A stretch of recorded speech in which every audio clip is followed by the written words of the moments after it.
Welcome in. We're going to talk Razorback softball today. They're in a super regional again. They're going to play Duke this weekend at Bogle Park. I want to tell you our podcast brought to you by Eggland's Best. When it comes to your game day, you want the best in your lineup. That includes your eggs. Eggland's Best delivers more of the nutrition you need with 6 times more vitamin D and 25% less saturated fat than ordinary eggs. You can score now with Eggland's Best. Better taste, better nutrition, better eggs. Visit egglandsbest.com for more information. We're also brought to you by Bentonville Glass. They've been serving their community since 1971. They're committed, professional, and versatile. If you're looking for a quality leader in Northwest Arkansas, looking for skilled craftsmanship, look no further than Bentonville Glass for all your glass market needs with the highest quality products. You can come by and see them now at 507 South Main in Bentonville or online at bentonvilleglass.com. Appreciate you being with us wherever you are. Maybe you're listening to us on Apple Podcast or Spotify. We put our video on YouTube every day, a live video. If you're watching us on YouTube, welcome. We also put it on our Facebook and Twitter pages. Just search Whole Hog Sports on any of those platforms. And we ask you subscribe. Razorback softball against Duke this weekend. Arkansas won its regional pretty easily. I mean, I don't know if a coach would ever say, yeah, those were easy wins, but I asked Courtney Deifel after Sunday's game, I said, could it have gone any better for you? And she said, I don't think so. They run-rolled all 3 of their opponents, won by 8 runs every game. And they were the only team in the country, Ethan, who run-ruled their opponent every game in the regional. You think that it might have had something to do with the competitive balance that with ranking the 2 seeds and trying to pair them up against, the corresponding 1 seeds, you felt like that had something to do with this, where you didn't have an Oregon coming into your regional, and it seemed different for Oregon. I don't know what seemed different. Maybe the team just seemed more confident and loose and ready to play. But it had a different feel than some of the past regionals they've had here. Yeah, certainly. And I think that you just go and evaluate what happened this weekend. You played the 4 seed once and you played the 3 seed twice. And I just think they really haven't had that type of luck. I think in their home regional in recent years. First of all, South Florida was a really good 3 seed. I'll give them that. Clearly they showed it by beating Washington twice. And Courtney Deifel said, maybe people will look at this and see 3 run rules and be like, oh, that was easy. And she wanted to stress, no, nothing's easy. These are all good teams. But they made it look easy. I think that's the biggest takeaway. And that just hasn't been the case, in recent history. And I think that a lot of that has to deal with they've been sent really strong 2 seeds back whenever, things were taking more of a geographic, consideration for who your 2 seed was. Arkansas happened to, oftentimes be one of the most westernmost 1 seeds. So they would get sent teams from the West. And so that would be Where softball's pretty good. And, you get really strong 2 seeds. So I think that, you look at it and maybe the competitive balance had something to do with helping out with Arkansas, maybe getting a little bit softer of a field. I'm not saying it was a weak field by any stretch of the imagination. These were good teams, but it was a little bit more of a different field. You didn't have an Arizona or an Oklahoma State or an Oregon like they've had recently. But it was pretty stress-free of a weekend for them. And they needed it. I think that whenever you have a stressful regional weekend, and it doesn't matter if you're talking about, baseball, softball, whatever. When you have a stressful regional weekend, I think it has to carry over to the super regional. Bubba Carpenter and I were in here yesterday in the baseball podcast, and the D1 baseball projects Arkansas is going to play at Nebraska this year in the regional. We'll see if that actually happens or not. But we started talking about Nebraska when they came to Fayetteville in 2021. Arkansas was the number 1 overall seed, and that was a tough, hard-fought, knockdown, drag-out fight of a regional. That's one where Charlie Welch hit the home run. And, there was so much emotion in the ballpark. And people will talk about, well, the stadium had been shut down for most of the year because of COVID regulations. And it was really the first time people got to kind of have that experience in a full stadium. And I think there was something to that. But what I think that really was just kind of letting loose all of these nerves that had existed for an entire weekend of Nebraska, playing Arkansas so hard. then you look forward to the next week, and they played North Carolina State. And I fully believe that one of the reasons Arkansas had so much trouble with North Carolina State was because they had exerted so much energy and emotion into having beat Nebraska, who was a Big Ten champion. And that goes back to what we were talking about, the competitive balance. You're not going to get a Big Ten champion sent to you now if you're a top 5 or whatever overall seed. But going back to softball, I just feel like it sets them up well, I think, for this weekend against Duke. The fact that Duke had stress.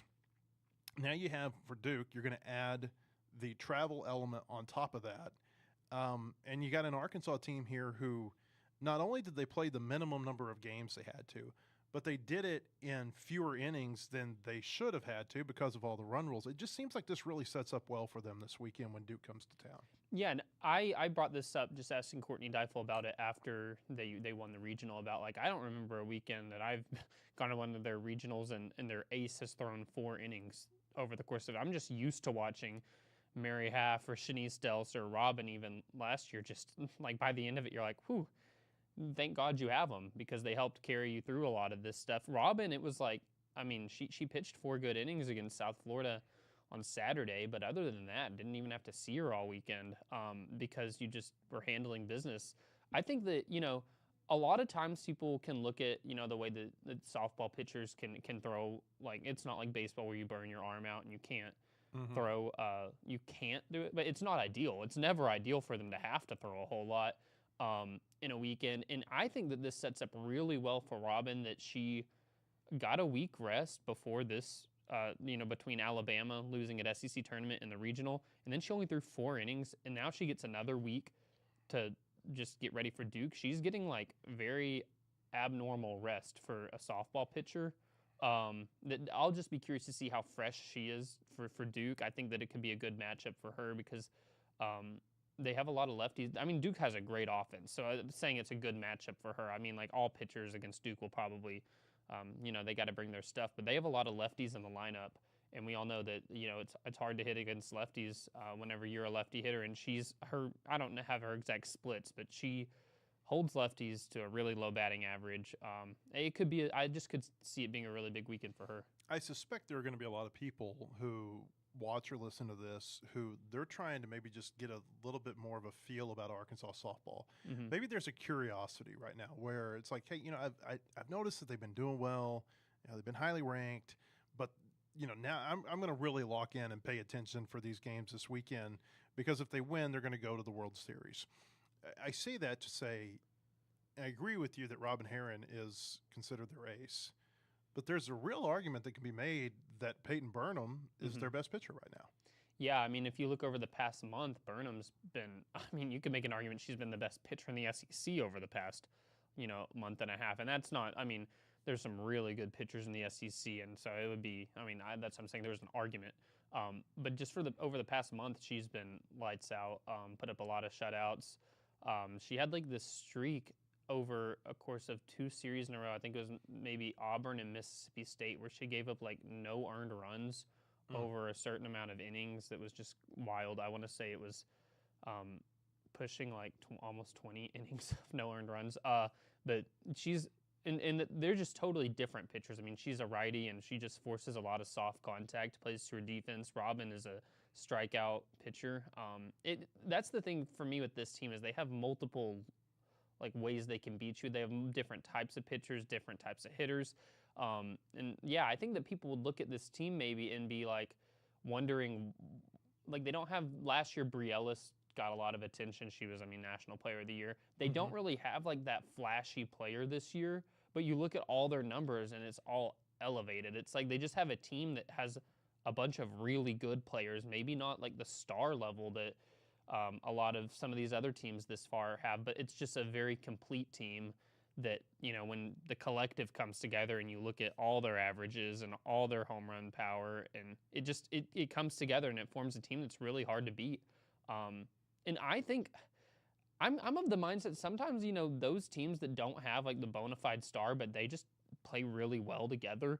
They play team ball, and they have production just throughout. Sometimes those are the scariest teams for opponents, because it's really you can't really take a breath. It's like if you trip up against the bottom of Arkansas's lineup, they can have a field day against you, and that's just not the case for a lot of teams. A lot of times, you do look at the numbers and you say if you get through the top of the lineup, the numbers are in your favor. You just can't do that with this team. And I thought they showed that on Sunday in in the clinching game against South Florida when there's 2 outs. I think it's down to even a 3-2 pitch, double, walk, home run. I think did they load the bases again after the home run? They did, yeah. I mean, and all of this comes with 2 outs. It was like, hey, you feel like you're a pitch away from getting out of this thing, and then all of a sudden, it's 15 minutes later, and you're still standing out there in the circle. It can really wear on you. I think as a pitcher, I think it can wear on you as a defensive player, and then that stress that it puts on you when you're in the field. I think you can feel that when you come up to the plate, too. I really do believe that. You look at Duke right now. Let's talk a little bit about this team. They beat Arizona twice on Sunday to advance out of the Durham Regional. Duke was the number 12, or is the number 12 overall national seed in this year's tournament. They run-ruled Howard in Game 1. They got run-ruled by Arizona in the winner's bracket game. They run-ruled Marshall in an elimination game, and then they got back into the regional championship round, and they beat Arizona twice on Sunday to advance out of it. Duke, you look at their record. Their record is really good. They're 43-15. That's right there, really close to where Arkansas is at 45-11. And 2 numbers stand out to me, Ethan. Number 1, they went 20-4 in the ACC, and we'll talk about the ACC in a second. But the one that really jumps off the page to me is that they were 15-1 in away games this year. Now, part of that, going back to the ACC conversation, is that the ACC really was not that great in softball this year, and it looked like that kind of was proven in the regional round. Yeah, and that's why this time of year is so difficult when you're comparing stats, because it's like you got to keep in mind your Arkansas's pitching and hitting stats is up against SEC pitching and SEC hitting. Like it's so in the SEC. Can we say something real quick? Yeah. Like people can get carried away with SEC.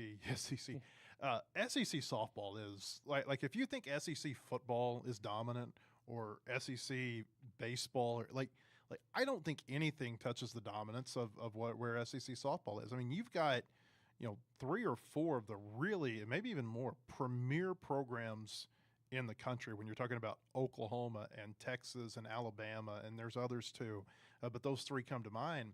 I mean, and they pulled the rest of the league along with them and says, hey, if you want to be competitive, you gotta be as good as we are. So, like when we talk about how well Arkansas has done against the SEC in softball, it carries a lot of weight because SEC softball is as good as it gets in college. Yeah, and I mean, I'm looking at right now the active winningest coaches in D1 softball, and like you just look, it's like Patty Gasso, Karen Weekly, Murphy, Tim Walton. Like it's just SEC coaches after SEC coaches. It's like you're competing in a conference with not only some of the best coaches right now, but of all time that are all in the same conference. It just, whenever you say they did this against SEC pitching and hitting, that really means something. And the SEC proved it. I mean, they went 12-0 on opening day of regionals, and then they sent 9 teams to supers. So 9 of the 12 made it out of regional, and that includes 9 of 16.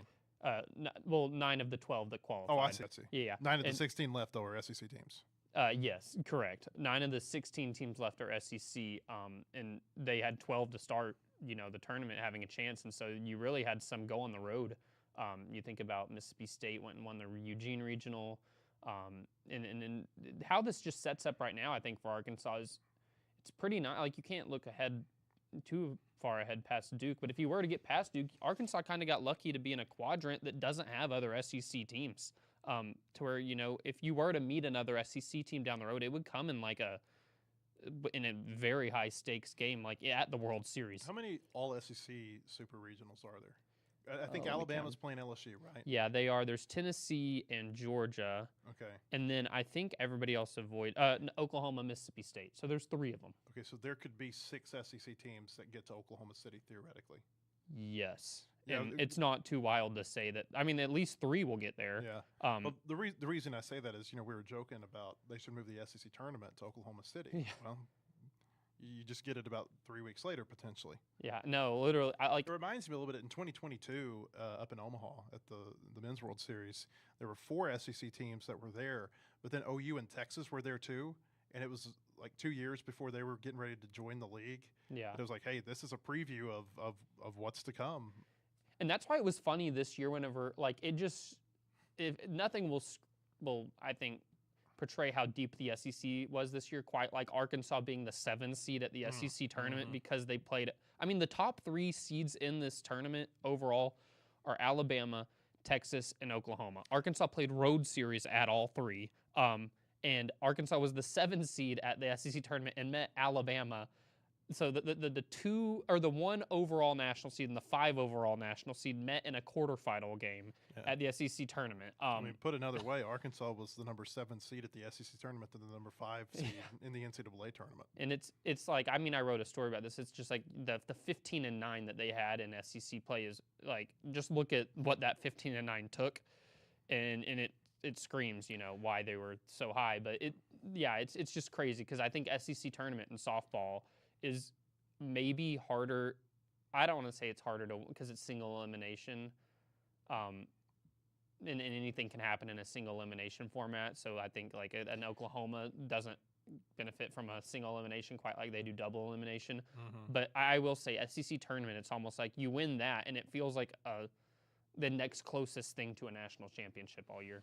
Duke did challenge itself in the non-conference. I mean, you look at some of these early weekends they played. They had a weekend down in Clearwater where they beat A&M, they beat LSU, they beat Oklahoma State, lost to Georgia, got run-ruled, lost to Missouri. I think the next week, here they lost to A&M, lost to OU, lost to UCLA, lost to Oregon.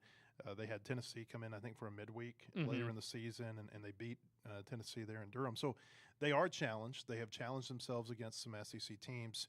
But it seems like pitching maybe the concern with them. Yeah, and that's what I look at. You mentioned some of those teams that they lost to from the SEC, and a lot of those, what they have in common is really good offense. And Arkansas falls in that same bucket as far as, these two teams average the exact same number of runs per game, like 7.55 for both of them. The real difference when you compare the stats, which, like I said, you have to remember, like one of them played the number 1 strength of schedule while in the SEC, the other one's in the ACC, and that's not to slight what Duke did. Like you said, they challenged themselves. You definitely can't discredit their offensive numbers. You can't I don't care what league you're competing in. If you're doing that, you're doing something right.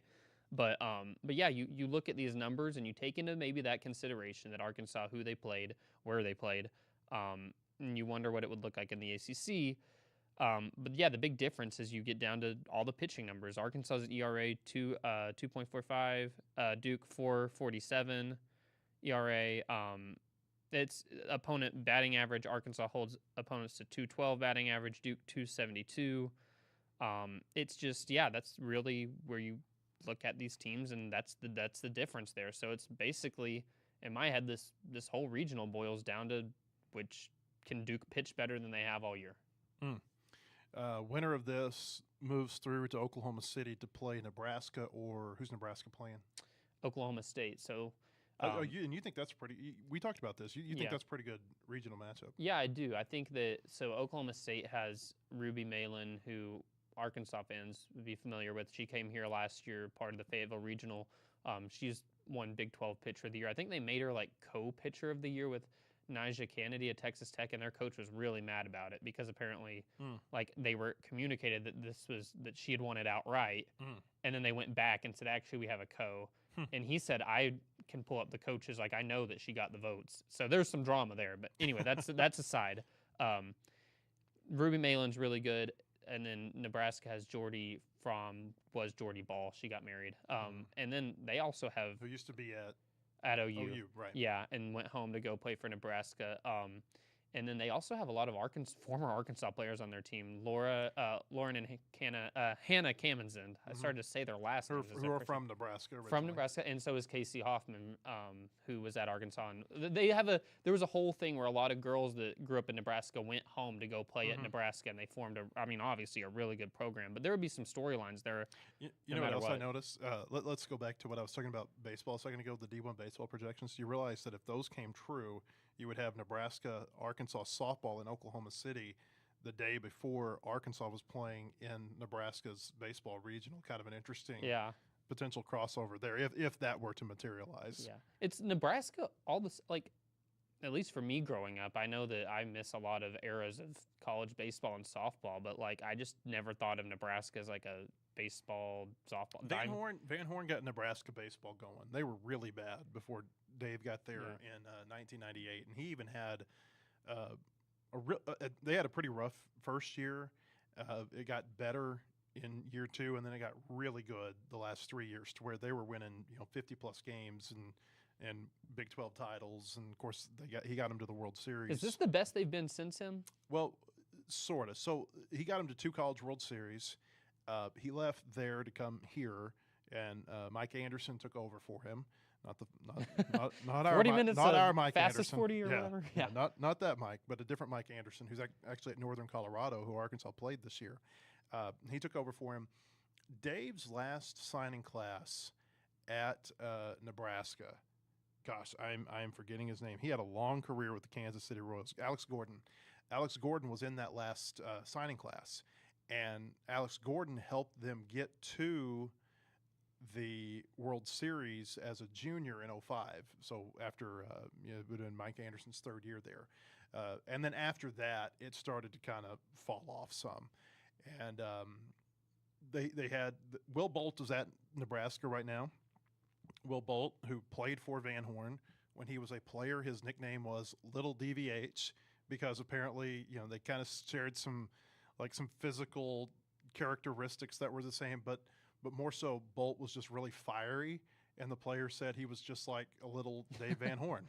And so there's some interesting storylines there too with baseball, but that kind of gives you a backstory about baseball. Softball, I mean, you would know better than I would. I don't remember hearing a lot about Nebraska softball until the last couple of years ago when they got the transfer from Oklahoma, and it's amazing in softball, isn't it? I mean, you think about Texas Tech and what they did when they got the pitcher last year. I mean, like you get one pitcher and it can totally transform your program in softball. Yeah, and Nebraska has they have a past where they were good. I mean, they made the Women's College World Series a lot in like the 80s. And I believe under the same coach they have now, Rhonda Revelle, she's been there for like 35 years. And so they were really good in the past. And it's kind of like this new class of girls like resurrected the program, if that makes sense. Like it's not like it had completely just dropped off the face of the earth, but they weren't how they were like, in those 80s. And I think they made the World Series early 2000s a couple times. But it would be interesting storylines if Arkansas was to meet them in OKC for sure. Back to the stupor, to get it to Oklahoma City in the first place. I mean, the elephant in the room this weekend is the fact that Arkansas has been knocking on that door for about 5 or 6 years now, maybe even longer. But I mean, they've been in this position. This is really year 6 where they've had it set up for them to play in a home regional and advance to a super regional. I don't know if they were guaranteed a home super regional all those years. I don't think they were. Most of them. But when they have gotten through, it has been in years where they were a top 8 and they were able to play at home. Didn't get it done against Arizona in 21. Didn't get it done against Texas in 22. That was the year that Texas lost to OU for the national championship, or one of the years, because I think it's happened multiple times. And then last year, Ole Miss. You wake up the day of the game and your top 2 pitchers have food poisoning and can't pitch for you, and that changed potentially, you never know, but potentially changed the outcome of how that super regional went. Like I said earlier, it just feels like, you think about Arizona. I mean, Arizona under Mike Candrea. Yeah. He was longtime coach, won a lot of national champions. Like, that's a program that for years put players in like the USA softball orbit. Like, really, really good program. Texas, we know how good Texas has been. Ole Miss last year, again, I think you got to look at what happened with what happened to Arkansas's pitchers, potentially impacting that series. It just feels like this sets up as well for them as they ever have been set up in a super regional. And of course, you have to go back to 2018 when they played their first super regional. That was over at OU, and that's not good for anybody. I was about to say that's just getting sent to your season's funeral, but most of the time. But yeah, no, I think it sets up really well for them too. And honestly, like, you can take even opponent aside. I just think this team is better suited than other ones They're I've old, covered. right? I mean, They're veteran. They have 8 seniors. They have they have 8 seniors, but they have a junior catcher in Kennedy Miller and a sophomore third baseman Ella McDowell who all started last year. So it's like they have 8 seniors, but they really have even more than that of just experience and been on good teams. And what stands out to me, they are near the top nationally in pitching, hitting, and fielding. Like, those are the 3 things. And it's like last year, their pitching really, like, it was good. Like, they held opponents to a low batting average, but like they gave up too many free passes, and that was their problem. And it's like they cut that out this year. They are not walking people like they were. I think on Sunday, there was a little bit of struggle with maybe a few walks, but it was uncharacteristic. It felt like a little bit of just shades of last year, but they cut them out this year. And I say it was just maybe even not even walks, but just counts that they were having to climb from behind. Like, I'm just so used to this team this year just attacking pitchers. Like, they don't get behind a lot, and that stood out to me. But they have pitchers that can get the job done. They have a great offense. They are good defensively. It's like, I don't know another team that's been better situated just for a postseason run in general, regardless of opponent, that I've watched where they just have all 3 facets really strong. It'll be interesting to see how this plays out this weekend because I think, like I said, I think they got a pretty good chance. I'm going down to Hoover, getting ready to drive down the Devil's Highway between Little Rock and Memphis here in a few minutes. I'm heading down there. Like if they're down there for very long, I'm not going to be able to be back for the Super Regional. I'd like to be able to get back and see the Super Regional. And it's not rooting against Arkansas to lose baseball or anything like that. It's just I would like to be there to be able to experience that this weekend. They're going to play at 11 a.m. on Friday. I know there's some people upset about that. I'm one of them. But that's just, I mean, hey, when TV owns you, you gotta do what they tell you to do. 4 o'clock on Saturday, and then to be determined Sunday if they got to play that game. TV owns you, but they decided to stick you like. I don't understand all the TV logistics that go on behind the scenes, but like 11 a.m. on ESPNU, like. You would think that they'd play you in the morning if they, like, oh, this would be good to stick on one like ESPN or ESPN2. And then you look at the ESPNU schedule for the rest of the day. What's the clientele you think that's on ESPNU at 11 o'clock in the morning? Like a lot of times it feels people will be at home and they'll have their TV on. But, like, I don't feel like anybody's just sitting at home in the morning and, hey, look, ESPN. I can't even tell you what the programming is on ESPNU in the morning. Exactly, and that's my whole thing. And Bart Pullman actually tweeted this yesterday, and I thought it was a good point. He said, playing a super regional game at 11 a.m. on a Friday is ridiculous, is what he said. Meanwhile, at 6:30 p.m. on ESPNU, you can catch a viewing of the I Hate Christian Leitner 30 for 30, which came out in 2015 and is available to stream anytime. Bart's just tightly wound. Well, I can say this about Bart. I've known him since we were on in the B wing and Pomfret together. But if the whole thing is like we need you to play on ESPNU, like I don't know, like at least stick it at an 11 a.m. game just feels really like I don't want to say disrespectful because I think that, but like sticking a team at 11 a.m. on ESPN just feels like this could have been a better situation. Like, I get it if you're throwing Arkansas at 11 a.m. on ESPN because that's it goes back. You remember there were people that were griping about that all of Arkansas's regional games were streamed. And I said at that point, you got 96 games at least and up to 112 over 3 days. There's just not enough TV inventory for that. The flip side is that they're putting all of the super regional games on linear networks. Like it's not going to be just a stream-only event for any of these. The flip side to that is, though, it's just like the NCAA tournament in basketball. Sometimes you got to tip off at 11 o'clock in the morning to be able to make that fit in enough windows throughout the day. It's unfortunate, and I get it. I get the frustration, but it's somebody's got to do it. Yeah, it just is funny that Arkansas 2 years in a row was the one that got sent to the 11 a.m. on a Friday. Because same thing. I think baseball had an 11 a.m. on a Friday in a super regional sometime in the last. They all run together. If I'm not mistaken, last year Arkansas was supposed to play at 11 a.m. on a Friday against Ole Miss. I know it got delayed the start time or changed. Something makes me think. I think they actually had to bump it up instead of further down because of rain in the forecast. So I think they started that game like in the 10 a.m. hour, which just. 2 years. I think the thing is when it's 2 years in a row, you just are like, this kind of stinks. Everybody else is getting to. I say everybody else. Georgia, Tennessee are playing it like, or maybe people aren't going to want to hear this, but that's going to continue to happen until you have that breakthrough and get to Oklahoma City. You get to Oklahoma City and you get eyeballs on you, and you become maybe a more popular team that way. You start getting. I guarantee you, they're not putting OU in the 11 a.m. slot. They're not putting Alabama, Texas, those type of teams in there. There's some.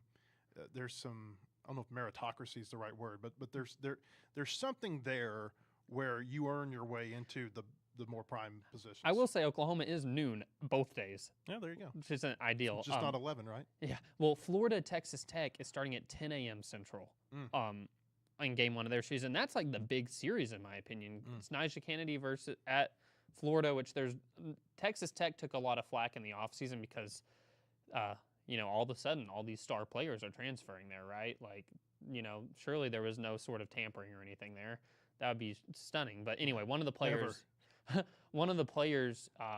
transferred there is from Florida, and so she's going back to her going back home, or I say home, I don't know if she's actually originally from Florida, but back to the team she played for a few years in a super. So that'll be interesting. But Arkansas, I think its matchup with Duke, you can argue it's one of the top super regional series.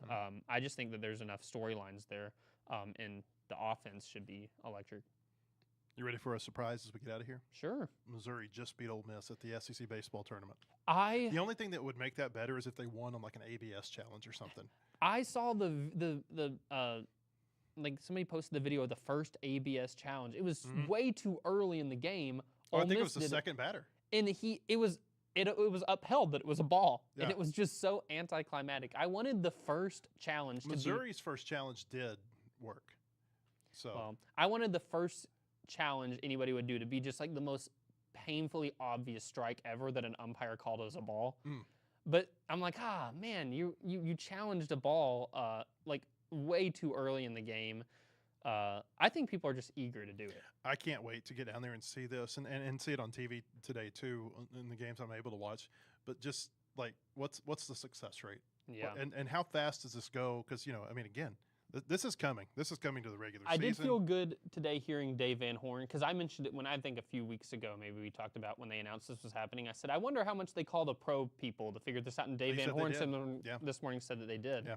So I felt good about that. Yeah, you're validated. I felt validated. I did. But no, I think it's, from his vantage point, I thought it was interesting that he brought up, for Ryder Helfrich, how like he thinks everything's a strike. Yeah, like he's so good at framing stuff that maybe it could hurt him. He's the number one. He's got the number one framing rate in the country in terms of stealing strikes. It's like he's got a good eye to where he could probably give you a heads up when to challenge something, but also it's like he's got to be the one who does it. It's got to come from the player. It can't come from the bench. Yeah, and so it's I don't know.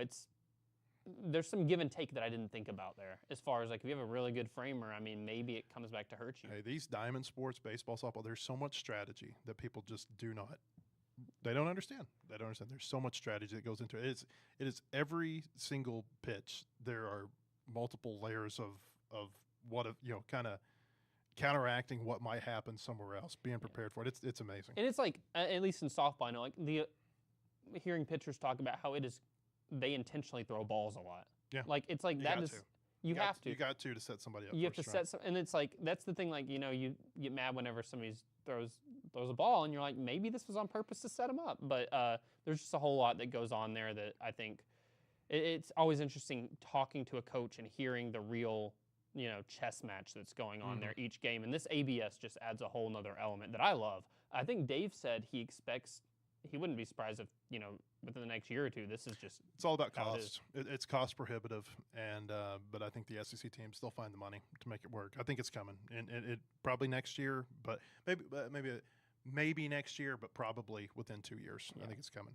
You can read Ethan at our website, wholehogsports.com, all of his softball coverage. He's going to be busy out at Bogle Park this weekend. He does a great job covering Razorback softball for us.